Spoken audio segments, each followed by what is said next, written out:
Hello，大家好啊！我係大力，歡迎嚟到圖表派。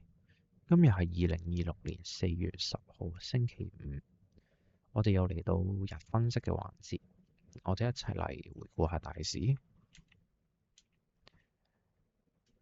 首先去個免責聲明先，本頻道所有內容純屬技術分析及個人觀點分享及教學用途，不構成任何投資建議、買賣操作推薦。金融市場交易涉及高風險，價格可升可跌，過往走勢不代表未來表現。所有投資決策請自行負責及諮詢持牌理財顧問。OK，我哋望 S&P 先 ，S&P gap up 完一個小整理，跟住向上突破一個旗形。如果要做呢，呢個位可以做一個咁嘅交易啦，向上延伸望啦。呢一個係11點半，係11點半做一個突破啦。咁就企穩咗喺上邊阻力區上面。如果佢要向轉下，都要跌翻落呢個位置嘅啦。咁而家就主要向上睇，睇下會唔會疊住踩上去啦。呢個係S&P 嘅走勢啦。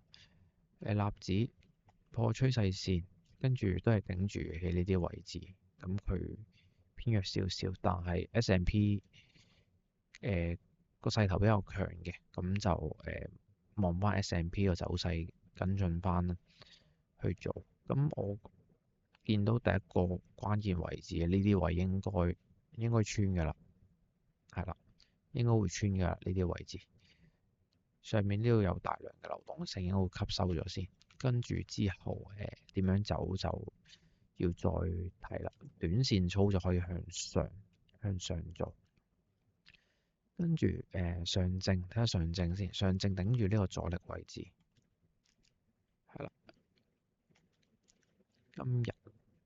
今日上面頂住個阻力位置，驗證咗佢係有效嘅，咁就而家做個調整啦。調整就睇睇佢點樣走啦。咁佢係真係好似我所講啦，上嚟踩翻住前面個頂，跟住延續上去。唔知今日有冇朋友有做到呢啲 trade 啦？係啦，喺度。跟住恒指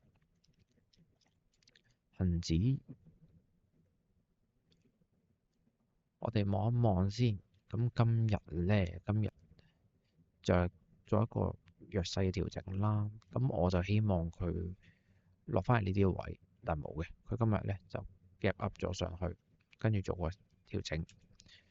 咁樣咧，呢啲位置佢其實係做緊一個收窄三角形上去突破啦，破前高落翻嚟。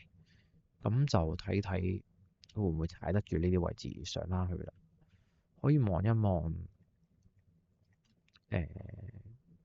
夜期啦，呢個期貨市場。咁佢今日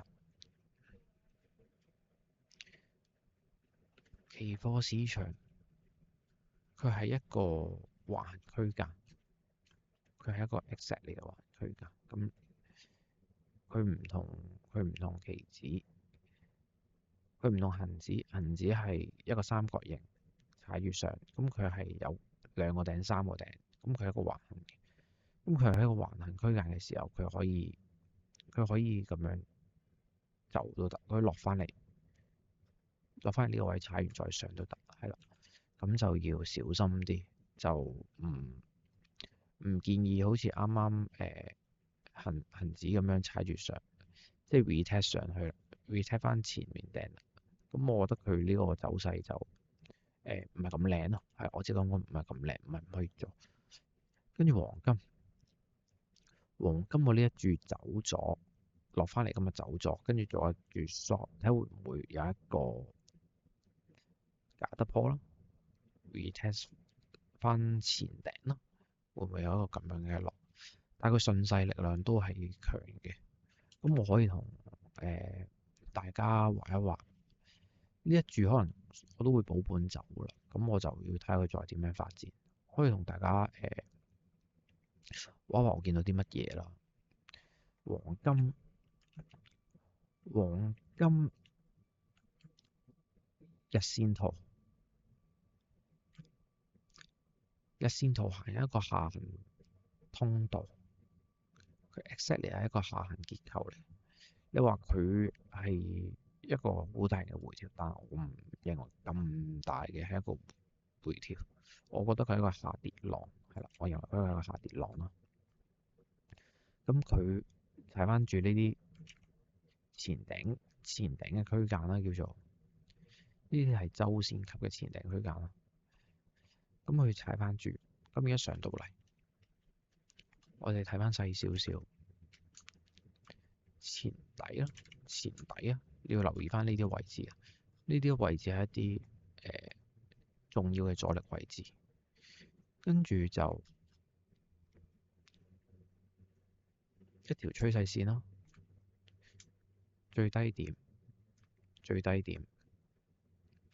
咁佢係頂住咗條趨勢線嘅，即係開翻大少少，可能日線圖會清晰啲，最低點，咁兩點成一線，咁就頂住咗有個壓喺呢一度嘅，咁佢呢度前頂啦，假突破，睇下會唔會 retest 咁樣落嚟，我係咁樣去睇呢一件事。咁佢下跌個勢頭嘅力量就唔係話特別太強，但係個位到咗，跟住趨勢線佢都係壓住上嘅。咁佢呢度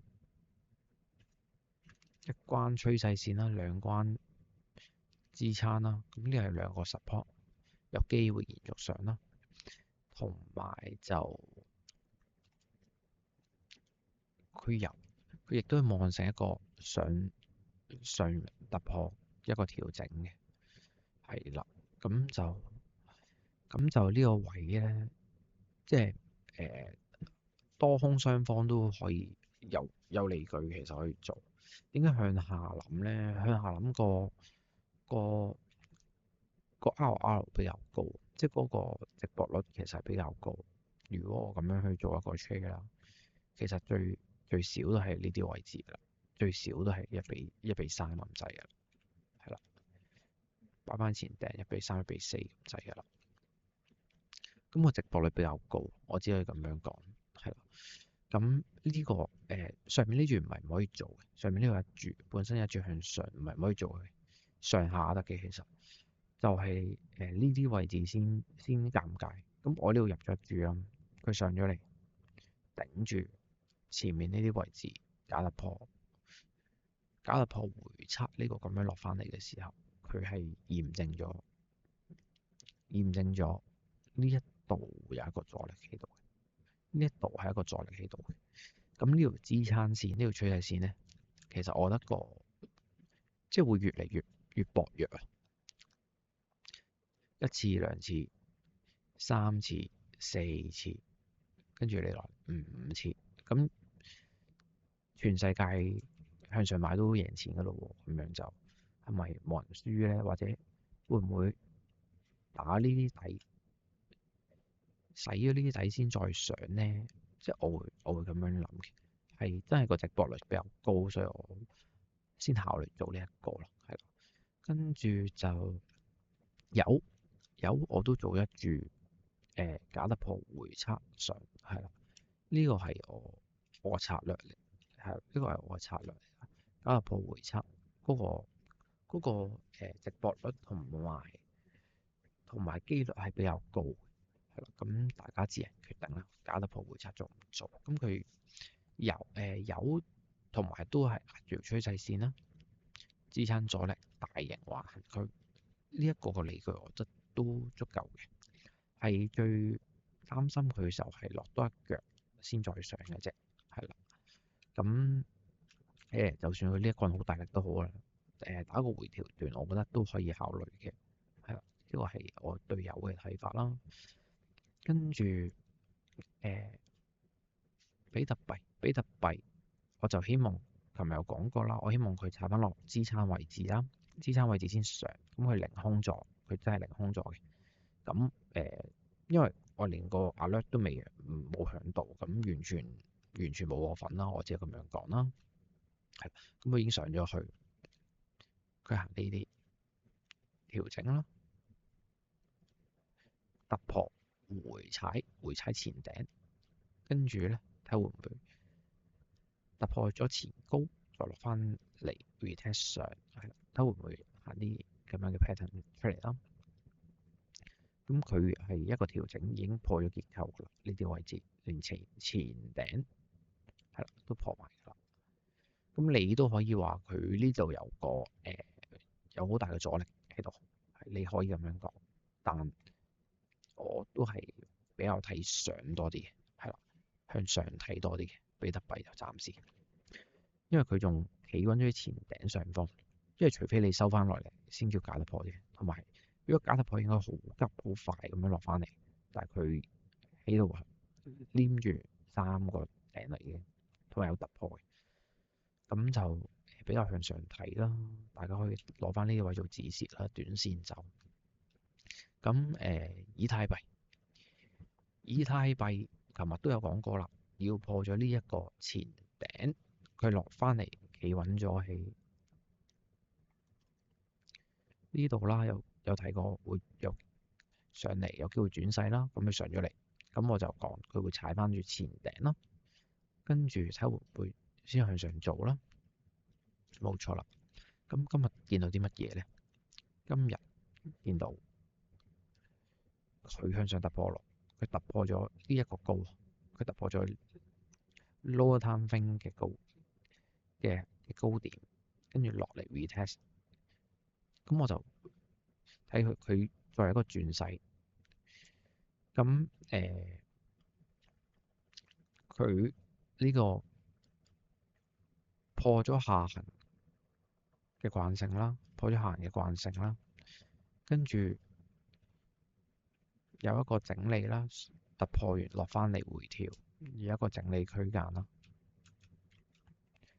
行咗個整理區間，突破向上，形成一個轉勢，係啦，即係更大嘅時間框架下係向上啦，更細嘅回調啦，更細嘅時間框架回調啦，跟住有一個區間突破啦。如果想向上做嘅朋友，可以睇呢一度延續，睇會唔會延續向上啦。跟住止蝕可能可以擺呢啲位置啦，係啦，就可以咁樣做嘅。同埋呢一棍轉勢其實已經係可以入場考慮，跟住向上延伸嘅啦。如果佢係快嘅話，其實係咁樣咯，咁樣可以向上睇一睇嘅啦。咁而家要留意嘅咧，就係佢唔係壓住條取勢線啦，做一個三角形啦，或者做一個調整啦，繼續。咁大家就留意下以太幣個走勢啦，係啦。咁今日就係咁多。如果大家鍾意就可以 like，跟住 subscribe，跟住同埋 share。有咩可以喺留言區度留言，多謝大家。